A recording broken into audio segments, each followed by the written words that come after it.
iyo ugize kabiri gatatu utajya uzugira intege nke ukananirwa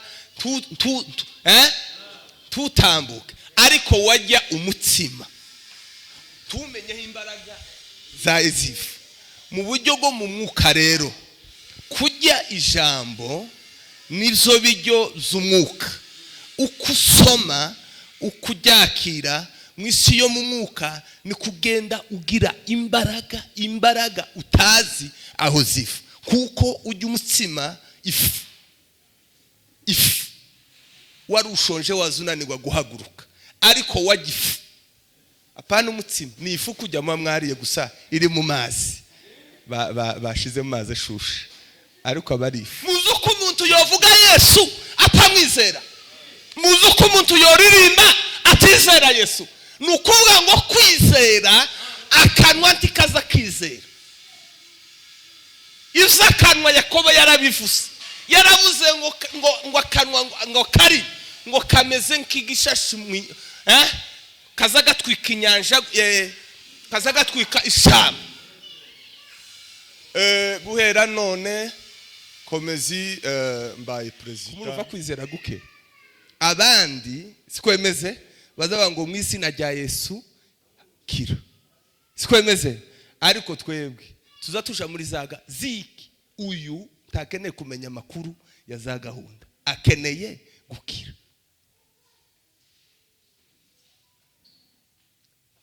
Amen, amen.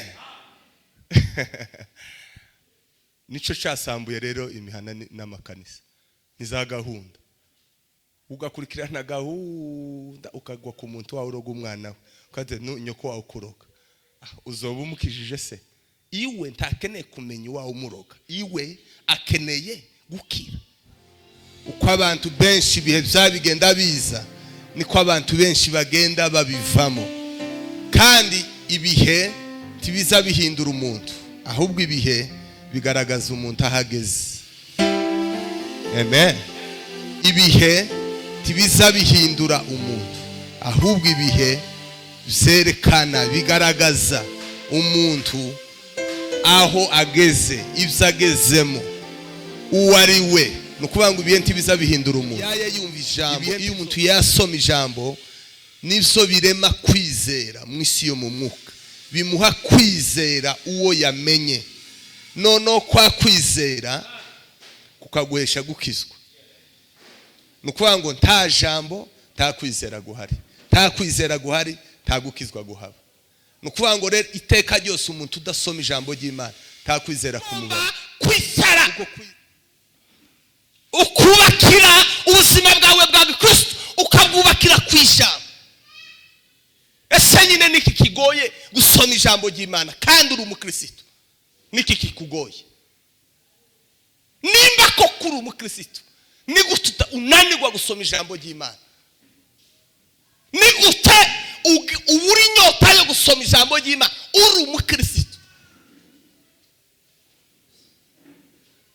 Kibibaho, kizumvikana. Ahubwo dushobora kuba tuba mu kintu tutazi. Ijambo ry'Imana Bibiliya izita mu Efeso iravuga ngo mutware inkota y'umwuka, ngo ari ryo jambo ry'Imana. Nubwo usenga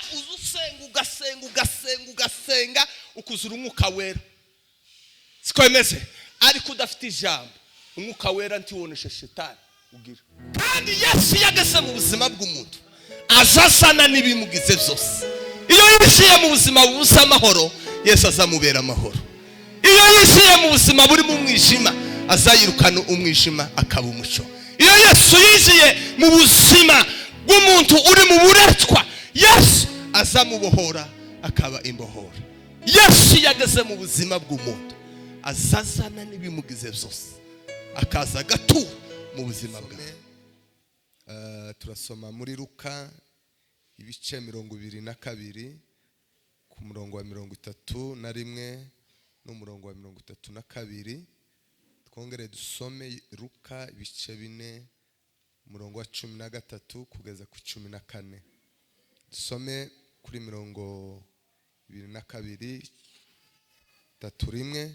kandi umwami Yesu aravuga ati, Simoni Simoni, dore Satani yabansabye kugira ngo abagosore nk'amasaka, ariko weho ndakwingingiye ngo kwizera kwawe kudacogora, nawe numara guhinduka ukomeze bagenzi bawe. Amen. Some igice cya 4 ku murongo wa 13. Umwanzi arangije izo amugerageresha byose, aramureka amutega ikindi gihe. Yesu asubira i Galilaya afite imbaraga z'umwuka. Inkuru ye yamamara mu bihugu byose bihereranye naho. Amen. Yesu ashimwe. Dushima ikaze ryanyu, Imana ibahe umugisha. Kubera ko bamwe ari bwo bwa mbere tubonanye, tubifurije umwaka musha muhiri. Amen, amen. Zababera umwaka wo kubona Imana n'ibisubizo, umwaka wo kunesha. Dushimiye abadutumiye, Imana ibahe umugisha.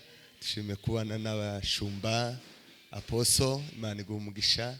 Inshuti mwese avandimwe, Imana ibahe umugisha. Abaririmbyi bacu, Imana ibahe umugisha. Twishimiye kubabona. Rero tuge kuganira umwanya mutoya kubera ko dufite aposo araza kuganira byinshi, ariko mbere yuko mvuga reka turirimbe gatoya. Hari akaririmbo twinjiranye mu mwaka. Amen. Gafite imbaraga, ndabona ko kazotujana kakatugeza kure cyane. Tumbira Yesu niwe gisubizo cy'ibibazo wibaza muri ubuzima. Tumbira Yesu niwe gisubizo. Tumbira Yesu, tumbira Yesu niwe gisubizo cy'ibibazo ubuzima bwawe. Tumbira Yesu, tumbira Yesu niwe wenyine gisubizo cy'ibibazo wibaza mu buzima bwawe. Tumbira Yesu, tumbira niwe wenyine gisubizo cy'ibibazo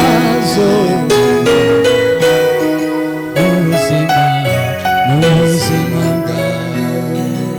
Amen. Amen. Tuge kubabwira Yesu ndamukunda cyane iyo habayeho indirimbo imuvuga. Amen. Ni umwami wacu, tugomba kuvuga umwami wacu. Tugomba kumuramya, tukamwamamaza, tukamuvuga cyane, kubera ko dufite byinshi twamuvugaho. Nico gituma abamufite bose batobura icyo bamuvugaho. Abamwizeye abamufite, kuko umuvuga uko wamubonye. Umuhamya yaravuze ngo muzaba bahamya bo kumpamya. Ni ukuvuga ngo wamubonye wese azamuhamya uko yamubonye. Amen. Hallelujah. Uwamubonye wese ntiyabura icyo amuhamyaho.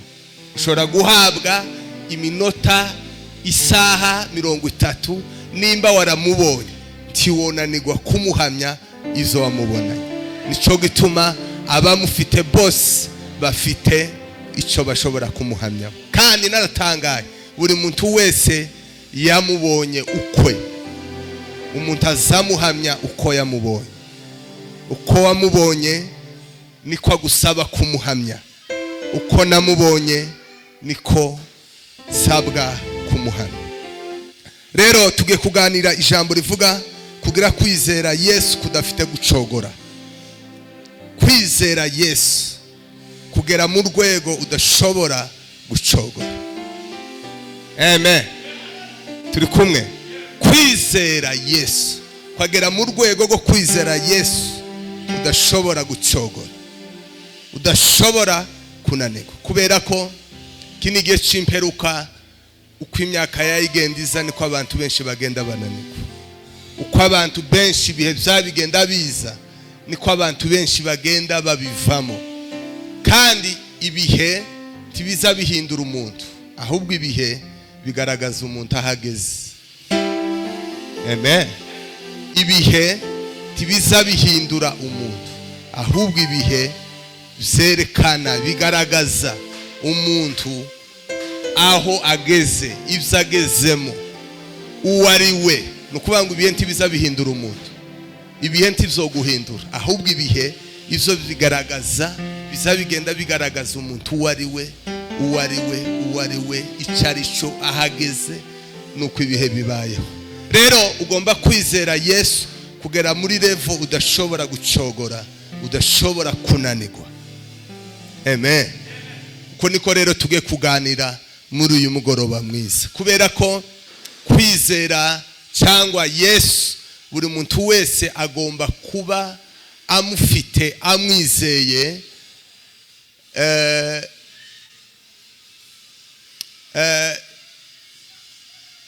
Ubundi twaje guhugurana, abahugurana n'abizeye Yesu, abamufite, abamwizeye, abamugendana, abakijijwe. Aho narindi n'iryo jambo ndimo ndaganira muri iyi minsi, hari aho Bibiliya yambwiye ngo uwizera azakizwa, uwizera umwana w'Imana azakizwa. Ni ukuvuga ngo nta kwizera nta gukizwa. Ndibaza ngo ese ukumubona abantu tusa n'ababa mu nzu y'Imana ariko tudakijijwe, ikibazo ni kihe? Usanga ikibazo ni ukutizera, kuko uwizera agomba gukizwa, uwizeye agomba gukizwa. Amen. Kandi ntawo kwizera atabiheshejwe n'ijambo ry'Imana. Ni ukuvuga ngo nta jambo nta kwizera, nta kwizera nta gukizwa. Tegera iki kintu gikomeye cyane. Ni ukuvuga ngo rero birashoboka ko abantu kubera ko batagira ijambo biragoye cyane kwizera, kandi biragoye kwizera utazi. Amen. Ese birashoboka ko wakwizera utazi? Tibishoboka. Ni ukuvuga ngo rero kwizera kuzanwa no kumva ijambo ry'Imana. Iyo umuntu yumva ijambo, iyo umuntu yasoma ijambo, nibyo birema kwizera mu isi yo mu mwuka, bimuha kwizera uwo yamenye. Noneho kwa kwizera kukaguhesha gukizwa. Ni ukuvuga ngo nta jambo nta kwizera guhari, nta kwizera guhari nta gukizwa guhaba. Ni ukuvuga ngo rero iteka ryose umuntu udasoma ijambo ry'Imana nta kwizera kumubamo, kuko kwizera kuzanwa n'ijambo, kuzanwa tuguheshwa n'ijambo ry'Imana. Nika kwa kundi iyo umuntu yayafungura cyangwa iyo yayajya, ntabwo uzutekereza ibiryo wariye uko biri bugende mu mubiri, nubwo wo miri gufuka gusa ukabona riciye hano gusa iririsi, tuzugira stress, tuzugira ikibazo ngo se riramera gute rigeze mu nda. Tibishoboka. Kandi ukajya wewe mu mubiri ukazugenda kurumva imbaraga, kurumva imbaraga, kurumva imbaraga, kubera umutsima gusa. Iyo ugize kabiri gatatu utajya, uzugira intege nke, ukananirwa, tutambuke. Ariko wajya umutsima, tumenyeho imbaraga za ezifu mu buryo bwo mu mwuka. Rero kujya ijambo nibyo biryo z'umwuka. Uko usoma, uko uryakira mu isi yo mu mwuka, ni kugenda ugira imbaraga utazi aho ziva, kuko ujya umutsima ifu wari ushonje wazunanirwa guhaguruka, ariko wajya ifu. Apana umutsima, ni ifu kujyamo mwariye gusa iri mu mazi, bashize mu mazi ashushe, ariko aba ari ifu. Umuntu yajya ifu akamahaguruka akagenda, sikwemeze. Ese izo mbaraga zitumye uhagurutse zivuye mu mutima zivuye rero mu isi yo mu mwuka. Iyo umuntu yayasoma ijambo ry'Imana, iyo umuntu yayategera ijambo ry'Imana, mu isi yo mu mwuka haremeka kwizera. Amen. Haremeka ikintu cyitwa kwizera. Wizera iki? Wizera Imana wayusoma, wawumenya mu isi yo mu mwuka. Noneho ukugenda wizera ni kugenda uheshwa guhinduka no gukizwa. Kuko wizera umwana w'intama w'Imana ngo agomba gukizwa. Ngo wizera umwana wizera Yesu ko ari Kristo ngo azakizwa. Kandi gukizwa ni uguhinduka, ni ukuva mu isi, ni ukuva mu byaha, niko gukizwa. Amen. Nimba rero umuntu ashobora kwizera agakizwa, bisobanura ngo uko kwizera si ukumuzi. Hello, turirimbe kandi gatoya kakaririmbo. Nta yindi ndirimo turirimba muno, niyo yitawaye, niyo ifite imbaraga cyane mu buzima bwacu. Tumbera Yesu niwe gisubizo cy'ibibazo wibaza mu buzima bwacu. Tumbera Yesu niwe gisubizo cy'ibibazo wibaza mu buzima. Tugiye kubabwira intwaro zibiri Yesu yakoresheje kugira ngo aneshe Satani, ariko imwe ntiyayikoresheje. Iyari ishoboye Satani niyo yakoresheje. Hariya twasomye ibintu bibiri bikomeye Yesu yari yicaranye ubwo yageragezwaga. N'ibintu bibiri yari mu bihe by'amasengesho, ariko mu masengesho Satani ntiyamutiye, yaramuvogereye agize iminsi 40 asenga. Ariko Satani amwegera mu butayu, ari mu bihe by'amasengesho, ari mu bihe byo gusenga, ariko Satani aramuvogera, aramwegera ngo atangira kumugerageza. Yesu ntabwo yamutsindishije gusenga, ntabwo Yesu yamuneshesheje amasengesho.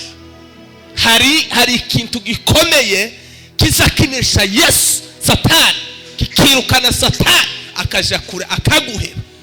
No kwizera kuzango n'ijambo. Amen. Mutegere cyane ndigisha, ndavuga amagambo make mujumve, kubera ko dufite ikibazo cyo kutizera. Nimba mubona tukiri mu bintu mu byaha, ibyaha twarananiwe gukizwa tuba mu ikanisa, si ikibazo cy'uko twananiwe gukizwa, ikibazo nuko tutizeye. Kuko uwizera agomba gukizwa. Amen. Biblia ivuga ngo uwizera Yesu ko ari Kristo azakizwa. Nukuvuga ngo rero nimba tudakizwa turi mu nzu y'Imana, ikibazo suko twananiwe gukizwa, ahubwo ikibazo nuko tutizeye. Kubera ko tuvuga Yesu wabambwe ku musaraba, tukamuvuga ko amateka uwo twumvise babuze, tukamufata yaje kudushungura, tukamuririmba, ariko ataba mu buzima bwacu. Tutarigeze tumwizera. Kandi Biblia tubwira ngo umutima ngo ni umuntu yizeza, ntabwo arakanwa. Muzi ko umuntu yovuga Yesu atamwizera, muzi ko umuntu yoririmba atizera Yesu. Nukuvuga ngo kwizera akanwa ntikaza kizera. Iza akanwa Yakobo yarabivuze, yaravuze ngo akanwa ngo kari ngo kameze nk'igishashi kaza gatwika inyanja, kaza gatwika ishyamba. Guhera none komezi mbaye perezida w'igihugu. Ese mbaye we akareme kaza kirata. Wumva ikintu kera kirase kavuza ibintu katoshobora kadafite. Kumurumva kera ururimi ti none mbaye president wa Amerika, ese mbaye we akiko nijaribu umuntu kugira ngo yemegwe bamwemere neza. Iyo yabeshe afite ikinyoma mu mutima, kugira ngo bamwemere neza ko ivyo yavuze ari ukuri, azarahiza karimi azaba ngo nukuri kw'Imana, ari ku mutima kuramubwira ngo kurabeshe. Kumurumva kari mu kuntu kaza kavuga ibintu umuntu atagira. Rero biravuga ngo uwizeza umutima, uwizeza umutima hanyuma akanwa katu narumiwe n'akanwa akatuza akanwa ke ko Yesu ari umwami n'umuke azakizwa. Amen. Tumpe Bwana utukufu, dushoute haleluya. Haleluya. Nukuvuga ngo rero turirimba Yesu tutayizeye, tuvuga Yesu tutizeye. Nico gituma abizeye Yesu kubasa. Nta wizeye ugira ubwoba mu buzima bwe. Nta wizeye abizeye Imana so kubasa. Abagira Yesu so kubasa. Nimba Yesu tumugira ko tukira abanyabwoba. Nimba Yesu ari Imana yaremye ijuru n'isi irakurema. Nimba uyizeye uyigira uyitunze, kubera ko uzurara udasinziriye wagize ubwoba bw'abarozi. Kiba fiti Imana tutizeye, tuvuga Imana tutagira, tuvuga Yesu tutagira. Ariko uwamwizeye agakizwa agatunga Yesu ni umunyembaraga. Abizera niba abandi basa bafata umupanga bagatema, baba bageze mu rwego baba bafite kwizera kudashobora gucogora, kudashobora gusubira inyuma, kubera ko Yesu abayuzuye ubugingo bwabo. Wengi wanaongea Yesu hawana. Nico gituma mubona rero ubuzima bwa Gikristo buratugo. Sikindi nukwizera tutagira. Titwizeye umwami Yesu. Titwizeye umwami Yesu. Titumugira. Tuzatumuvuga ariko tutamwizeye. Nico gituma n'imibereho yacu n'ubuzima bwacu budahinduka. Kubera iki? Kubera ko ubuzima bw'abizera n'ubuzima bugenda bukura buharanira gusana Yesu. Amen. Ubuzima bw'abizera n'ubuzima bugenda buhinduka umunsi ku munsi buharanira gusana Yesu. Baharanira kugera mu kigero gikwiriye cy'umwami Yesu. Abo nibo bizera. Amen. Amen. Rero aha twasomye Yesu yari mu masengesho. Yesu yari mu bihe byo gusenga. Naratangaye cyane. Tuza dusenga cyane, tuba mu bihe byo gusenga cyane, kandi naratanga dukunda ikanisa cyane, dukunda ikorari, dukunda indirimbo, dukunda niyinga, ariko twanga Yesu. Dukunda igisirimba, dukunda indirimbo, dukunda amateraniro, ariko abantu banga Yesu.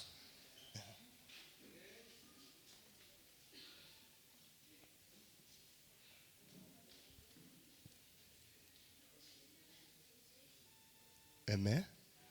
Amen. Mureke mbabwire iri banga. Yesu ntabwo yaneshesheje Satani gusenga. Nico gituma mubona tugwijije abasenzi benshi ariko badahinduka, batanizera. Abandi bizera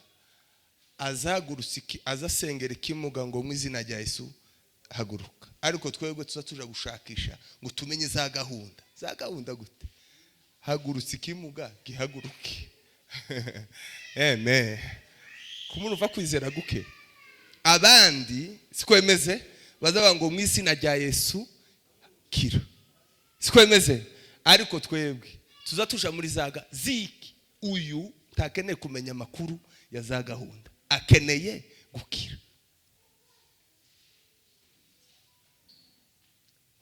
Amen. Amen. Nico cyasambuye rero imihana n'amakanisa niza gahunda, ugakurikirana gahunda ukagwa ku muntu wawe uroga umwana we kandi nyoko wawe kuroga, uzoba umukijije se? Iwe ntakeneye kumenya wawe umuroga, iwe akeneye gukira.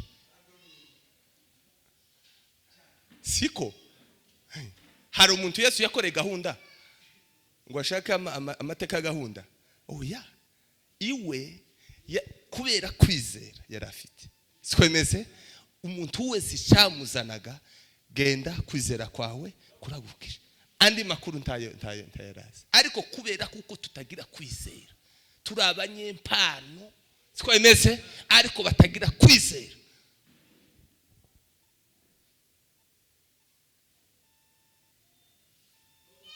Icyo bituma aberekwa cyane kenshi batazabaramba, bazabanebwa vuba. Nta kwizera.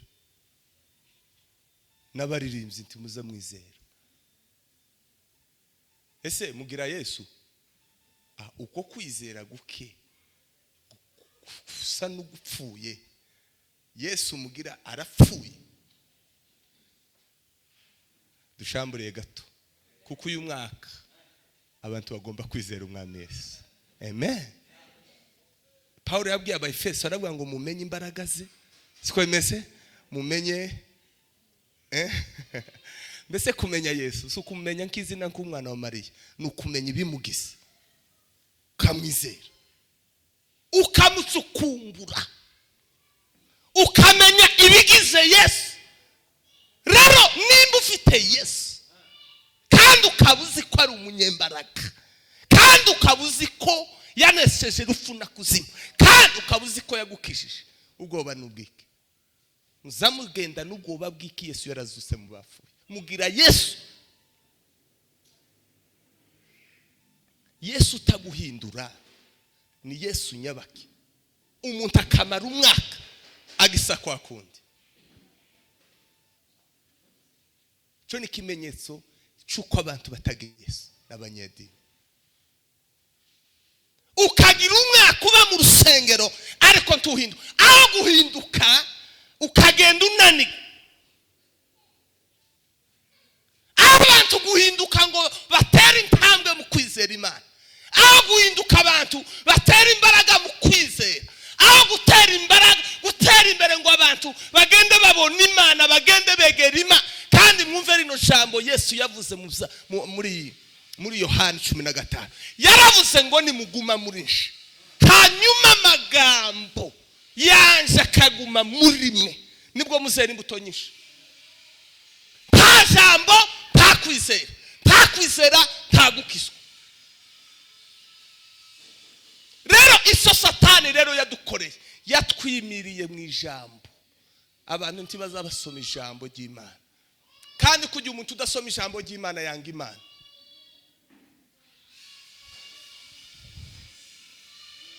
Hello.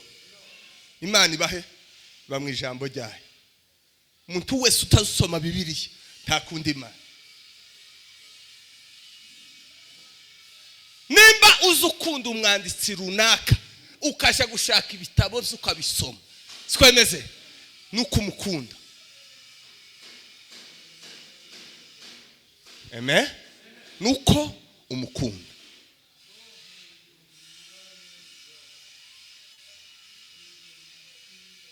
Nimudasoma ijambo ry'Imana, nimudasoma ngo ijambo ry'Imana ngo mureke, kandi biratubwira ngo nimunkunda ngo muzitondera ijambo ryayo, muzitondera amategeko ayo mutazi. Muzitondera iki? Muzitondera icyo mutazi. Muzakura gute mutagira ijambo ry'Imana? Mutagira ijambo ry'Imana. Ijambo ry'Imana Bibiliya izita mu Baefeso iravuga ngo mutware inkota y'umwuka, ngo ari ryo jambo ry'Imana. Nubwo usenga uzusenga ugasenga ukuzura umwuka wera siko bimeze ariko udafite ijambo umwuka wera ntiwonesha shetani ugira sinzi kasubiremo ngiye gusubiramo gato muzumve cyane nubwo usenga bingana gute ugasenga bingana gute uzawuzura umwuka wera uzugira umwuka wera ariko uwo mwuka wera ntiwo kugwanirira kuri satani kuko gato ufite inkota kuko inkota y'umwuka ni ijambo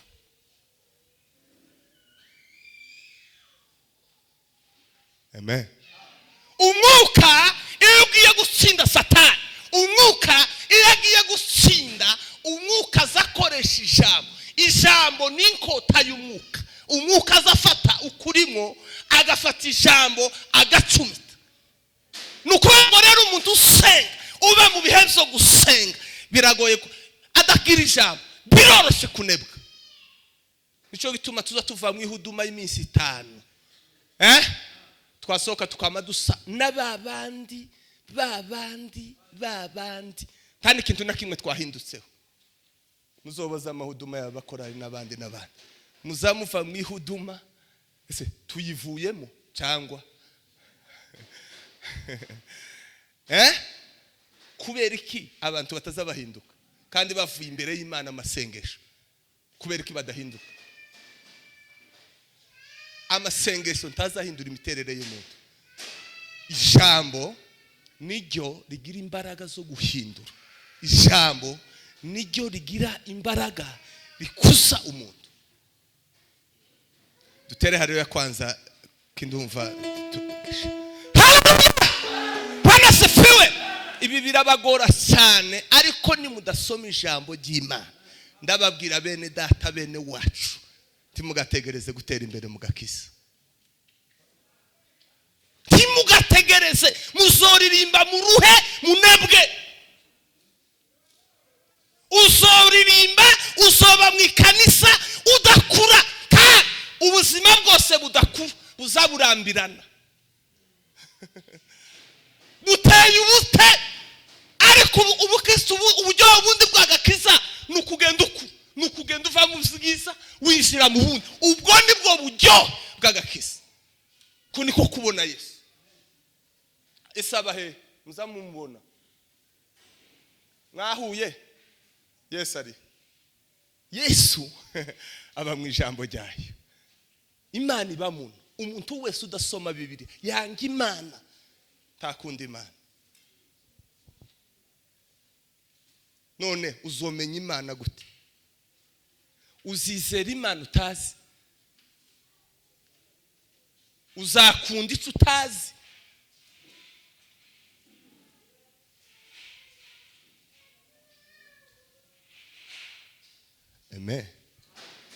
amen Yesu abwira Petero aramubwira ngo Petero satani yabansabye satani yaje arambwira ngo nimba mbatange iwe abagosore niwe wa mbere kugosora azafata gutya yakubita gutya twana rikagenda satani niwe wa mbere uzugosora azakubita gutya sikwemeze ariko Yesu abwira Petero ngo wenda gusengera wewe ndagusengera kugira ngo kwizera kwa kudacogora ngo numara guhinduka ngo uzokomeze bagenzi bawe nkuko yaramwe ngo nigiye cyo guhindura abana ngo sigiye cyo nigiye cyo gukomeza abandi beya ntabwo uri mu gihe cyo gukomezwa umukristo agomba kugera mu rwego ageramo kugira ngo akomeze abandi aba yakuze none uzokomeza ubwigwa na ryari kandi kindi mugomba kumenya dufite imitima ine Yesu yarayivuze yaravuze ngo ijambo ryanje ryaguye mu nzira sikwemeze inyoni ziraza ziratwara uwo ni umutima nukuvuga ngo ijambo ntirifite ikibazo abarivuga ntirifite ikibazo naho rigwa bamwe bafite imitima imeze nk'inzira abandi bafite imitima imeze nk'amahwa abandi bafite imitima imeze nko kukara, abandi bafite imitima y'ubutaka bwiza. Na ahubwo ugomba kureba ngo se ko ntazampinduka, ni ikibazo cy'abavuga ubutumwa, ahubwo ni ikibazo cy'umutima wawe. Kuko ijambo iyo umuntu afite ubutaka bwiza ngo rizagera. Amen. Amen. Ngiye kurangiza, jewe no kubahugura, ni mudasoma ijambo ry'Imana muzizera Imana gute mutazi? Muzakunda Imana gute mutazi? Iyo dusenga ni kugira ngo twebwe tuganire n'Imana, tuganira n'Imana biciye mu masengesho. Ariko Imana ikeneye kuganira natwe ibinyuza mu ijambo ryayo. Nukuvuga ngo abantu bose bakunda ko Imana ibaganiriza, bakunda rino jambo. Kujya abantu bose banga Imana, banga no kumva Imana, ntibaza basoma ijambo ry'Imana. Hello. Tegere. Ijambo, nugira ijambo mu buzima bwawe, iryo jambo niryo rizakuremera kwizera. Kandi uko kwizera biratubwira ngo umunyabwenge ngo umuntu wubatse inzu ye ku rutare ngo agereranywa n'umunyabwenge. Sikwemeze? Wubatse umuntu wumva ijambo ryanje akarikomeza ngo agereranywa n'umunyabwenge wubatse inzu ye ku rutare. Mureke mbabwire, kuri amazu yose arasa, amanjanja yosa, irangi ryosa, sikwemeze, pla yayo yosa, ariko dutandukaniye kubigize, kubiyubatse. Hanze yosa, ariko ibanga ry'izo nzu, sikwemeze, nibiyubatse, nibiyubatse, naho yubatse. Ariko urebeye hanze, zifite amanjanja asa, zifite amaranga asa, zubatse kimwe, ariko itandukaniro nibigize. Uko twese turasa kandi duhura n'intambara zisa, twese dufite umwanzi umwe, twese dufite Imana imwe, twese ko turaja mu ijuru, ariko dutandukaniye aho yubatse, ibimugize, ibikugize. Ubukristo bwawe zubatswe n'iki? Ubukristo bwawe bwubatswe n'iki?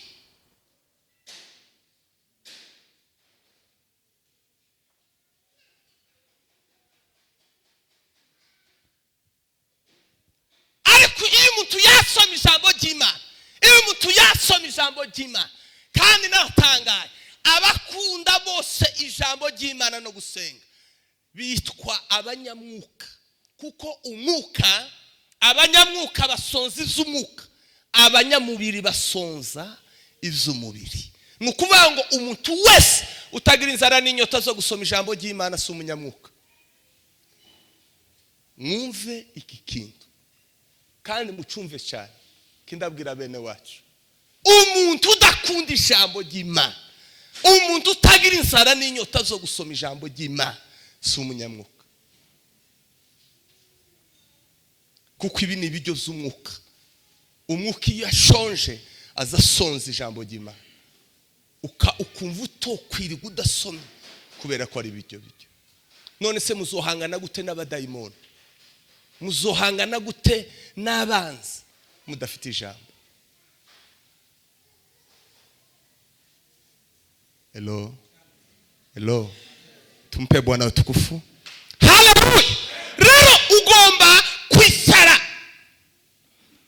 ukubakira ubuzima bwawe bwa Kristo, ukabwubakira kw'ijambo. Ese nyine niki kigoye gusoma ijambo ry'Imana kandi uri umukristo? Niki kikugoye? Nimba ko kuri umukristo, ni gute unanirwa gusoma ijambo ry'Imana? Ni gute uri nyota yo gusoma ijambo ry'Imana uri umukristo? Kibibaho, kizumvikana. Ahubwo dushobora kuba tuba mu kintu tutazi.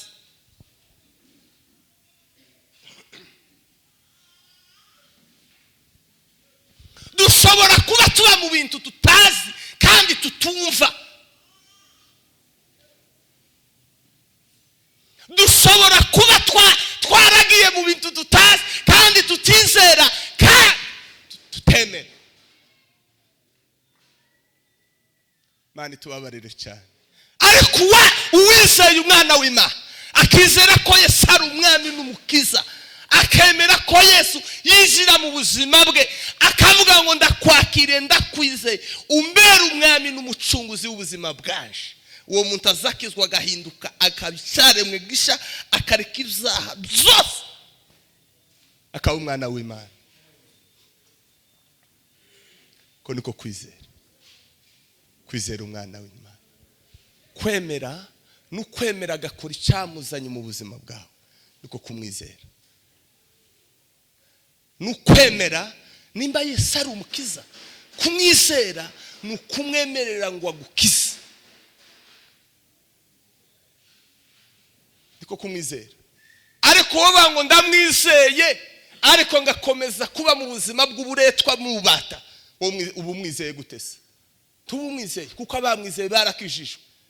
Ariko ntuvuga ngo waramwizeye ukomeje kuba mu buzima bw'ubata, tibibaho.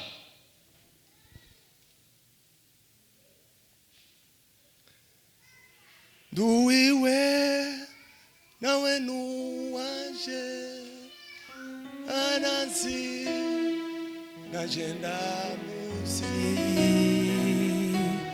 kubimenya nibwo buzima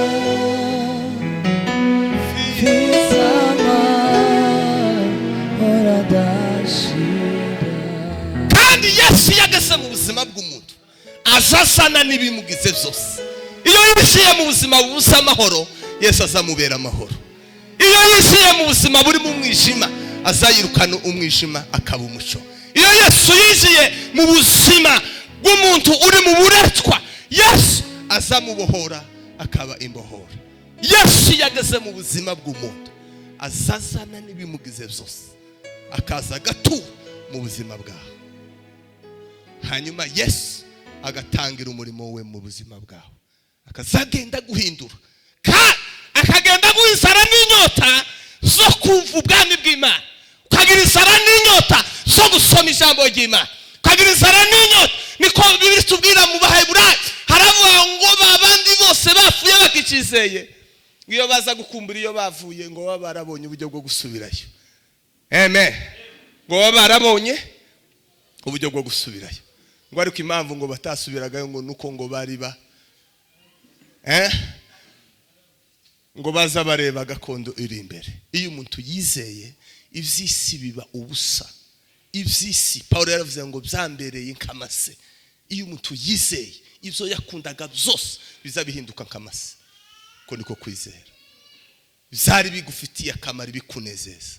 Kandi irindi tangazo rikomeye cyane, ubu nyine Satani arimo araryohesha abantu imirimo baya bakorera Imana, siko bimeze, akabahisha ibyiza bihesha imirimo yabo kuba myiza cyane. Timwumvise? Subiremo. Satani arimo arahendesha abantu ibyiza barimo babihugiremo cyane, ariko akabima ibigira bijya byiza barimo byiza cyane. Urugero, siko bimeze, ikampendesha ivuga butumwa cyane kandi nkarikunda nkarikora cyane, siko bimeze, ariko ikanyima, siko bimeze, ibigira ari no vuga butumwa kuba giza cyane. Amen. Sinzi nimba mwumvisha ko kantu. Imana Satani akaguhugisha akagukundisha cya kindi wawe ukora cyiza, ukagihugiraho kandi ukagikora cyane, ariko akakwima akaguhisha icyo wokora kugira ngo cya kindi gikomeze kibe cyiza cyane.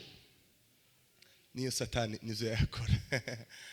Satani yohugisha umuntu ikanisa karikunda cyane, ariko akamwima ibigira ikanisa kuba giza cyane.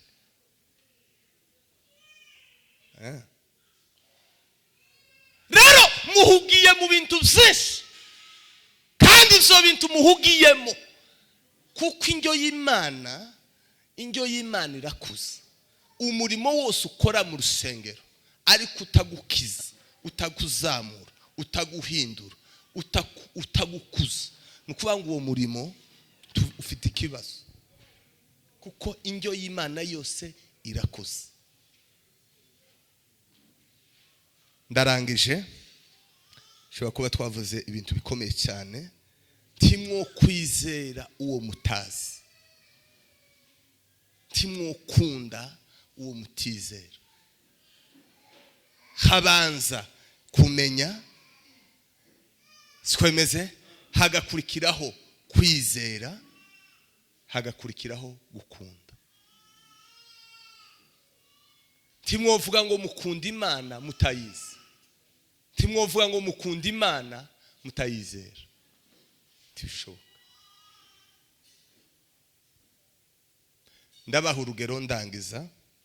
Ese umuntu uri muri prison, uri muri kasho kawe, uri muri kasho, umuntu akaza akagucungura, kazana n'ifaranga zigukura muri prison, agataha ariko yatanze ibiguzi kandi bemeye ko ugomba kuvamo, ariko ntuvemo.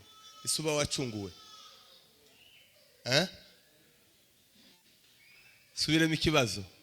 Tuvuge uri muri prison, umuntu araje aje kugucungura, azanye n'ibiguzi, siko bimeze, arabitanze kandi bemeye ko bagukura muri prison, ariko wewe turayivamo urimo, kandi waje kugucungura yatashe kandi yasize ibiguzi. Ese wovuga ko wacunguwe?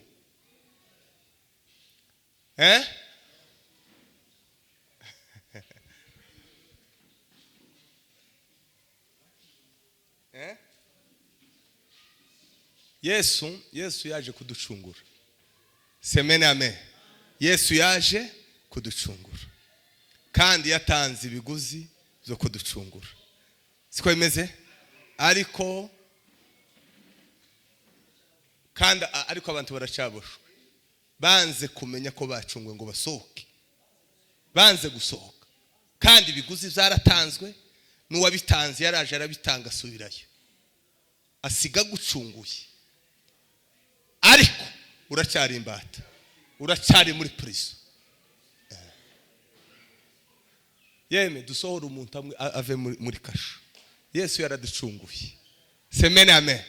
Twosohora umuntu umweme akizera umwami Yesu, agakizwa gahinduka. Dutere haleluya kugira ngo Imana imutabare. Tuzamure icyubahiro. Haleluya. Haleluya. Bwana sifiwe. Nimuhaguruke dusenge. Jambo ry'Imana. Takunda Imana. Takunda Imana. Nimudasoma ijambo ry'Imana. Yesu yabwiye Satani aramubwira ngo umuntu ntabeshwaho n'umutima gusa, ahubwo abeshwaho n'amagambo yose ava mu kanwa k'Imana. Nukuvuga ngo ubuzima bwa Kristo bubeshwaho n'amagambo yose ava mu kanwa k'Imana. Ndabibasabiye bene wacu bavandimwe, mwizere, musome ijambo ry'Imana, mwe kwirengagiza ibiryo bitanga imbaraga.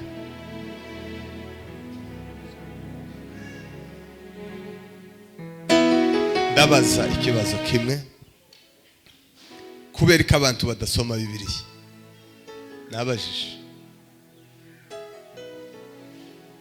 kubera ko abantu badasoma Bibiliya? Voice, mugira igihe cyo guhura mugasoma Bibiliya? Tazobagisha shage cyo gutangira practice, muhagarikise.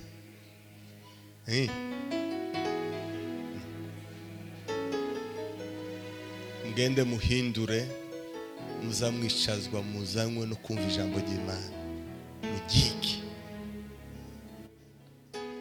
pana ry'ubuyobe. Bibiliya ijambo ry'Imana. Amen. Nimudasoma ijambo ry'Imana, wewe ku giti cya ministeri yo ni ikizina kiri aho ntituzi niyo cyavuye, ariko kandi ntikizoja no mu ijuru. nta El Shaddai iba mu ijuru ibaho. Hari El Shaddai iba mu ijuru? Ni amapepo gusa yino yo kugira, ariko mu ijuru handitswemo amazina y'abizeye Imana. Amen. Za Lilize, Zaki tizanditswe mu gitabo cy'ubugingo. Mu ijuru handitswemo amazina y'abizeye Umwami Yesu. Nimudasoma ijambo ry'Imana ngo mwige mumenye Imana, muririmbire iyo icyo muzi, mwizere uwo muzi, mukurikire uwo muzi, nimutabikora gutyo muzosaza musubiye inyuma, ntibizokunda. Muzaba mu buzima bw'ikanisa ariko muri imbata, timufite ikibagwanire, timufite inkota icumita Satani. Ntabwo Yesu yigeze aneshisha Satani gusenga, yamuneshesheje ijambo. Nukenera kuba umunyembaraga, ita ku ijambo ry'Imana. Bagabo nimukenera kuba abanyembaraga, mwite ku ijambo ry'Imana. Basore nimba mukeneye gukura mu mwuka, mugakomera cyane, mugahangana n'imyuka y'abadayimoni, mugahangana n'imyuka y'abarozi, mugahangana n'imyuka y'ahantu ho mu kirere, mugahangana n'abadayimoni bashinzwe imiryango. Ni ijambo ry'Imana rizarinesha ni ijambo. Cyo bituma Dawidi yavuze ngo nabika ijambo ryawe mu mutima wanje kugira ngo ntazagucumuraho. Ikintu kiza gituma umuntu adacumura ni ijambo. Ijambo niyo Mana, ijambo niyo Yesu. Uwanga ijambo yanga Imana, uwanga ijambo yanga Imana, uwanga ijambo yanga Yesu. Yesu niwe jambo, Imana niyo jambo. Mugira umwete wo gusoma ijambo ry'Imana. Nimba mukene kuzabaho mu buzima bwo kunesha, nimba mukene kuzabaho mu buzima bwo kuba mu Kristo. Petero Yesu yaramusenge ngo kwizera kwe kudacogora. Semene amen. Gomba gusoma ijambo ry'Imana. Ijambo ry'Imana rikaguha kwizera mu rwego udashobora gucogora, kagera muri level, semene amen, udatekereza gusubira inyuma. Hari umushumbe ejo bundi twaganiriye, arambwira ngo afite icyifuzo cyo gusenga gusa ngo Imana izomuha iherezo ryo ryiza ku mukristo, azafara umukristo, ngo nicyo cyifuzo ciwe afite gusa. Namwe ngo abandi barenze icyo cyifuzo, abandi barenze icyo cyifuzo. Hari abandi barenze icyo cyifuzo, ijuru barifite baribamo, ahubwo barimo baraharanira gukoreshwa n'ibindi bikomeye n'Imana, kwinjira mu bindi bintu bikomeye. Imana ibahe umugisha, ngiye kubasengera. Imana ibahe gusoma ijambo ry'Imana. Ubu butumwa naburose, narinzi ko bugoye cyane, ariko ayo ni amakuru y'impamo. Nimudasoma ijambo ry'Imana ntimuzokizwa, ntimuzohinduka, kandi ntimuzonesha abadayimoni. Ariko nimukenera kunesha kuba abanyembaraga, musome ijambo ry'Imana. Mana ndagushimiye, ndaguhimbaje kubera uyu mugoroba mwiza. Uri Imana nyamana, uri ibyiringiro byacu. Uyu mugoroba mwana, abakuru n'abatoya, abagabo n'abagore, abasore n'abakobwa, abaririmbyi n'abavuga butumwa n'abanyamasengesho Mana, bahinzara n'inyota zo gusoma ijambo ryawe, bahinzara n'inyota babashe gusoma ijambo ryawe, babashe kugira inzara n'inyota by'ijambo, kugira ngo bibaheshe kwizera kutacogora Mwami Yesu. Bagire kwizera Mana kudacogora mu buzima bwabo, kandi bakwizere, bagukurikire bakuzi, bagukurikire bakwizeye. Nibwo ubuzima bwabo buzahinduka, nibwo ubuzima bwabo buzasa n'ijambo, nico gihe ubuzima bwabo buzakora ubushake bwabo bw'ijambo ryawe. Mu izina rya Yesu bazakora iby'ijambo ryawe gute? batazi ijambo ryawe. Ariko uyu mugoroba reka abantu basoma ijambo ryawe bizere, bizere, bizere, bizere. Tugukomeye amashini mu izina rya Yesu.